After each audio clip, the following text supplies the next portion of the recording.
Patuloy na iniinda ng mga mamamayan ang tila walang humpay na pagtaas ng presyo ng mga produktong petrolyo na nagresulta na rin sa pagtaas ng pamasahe at iba pang mga pangunahing bilihin.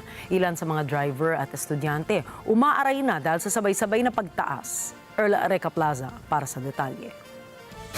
Dama sa bawat kanto at kalsada ang bigat ng epekto ng taas presyo sa langis na umaabot sa mahigit na 100 piso kada litro. Sa gitna nito, di mapigilang umaray ng ilang motorista.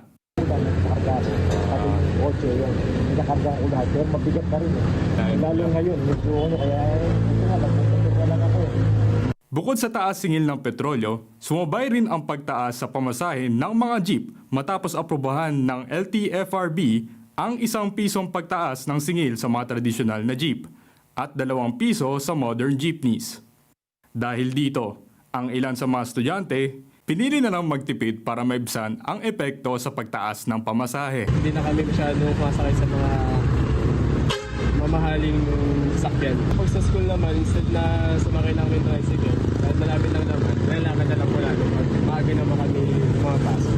Well, syempre po kailangan talaga magtipid kasi marami pang bagay na need pa kagagastusan. Hindi rin maiwasan ng mga motorista na magtipid sa harap ng pagtaas sa gastusin.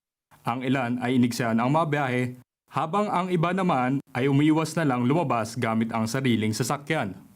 Iwasan siguro yung paggala, pagmumol, bawas-bawasan para makapitid tayo sa Earl Reca Plaza para sa mata ng Aguila International. Trusted, connected, on point.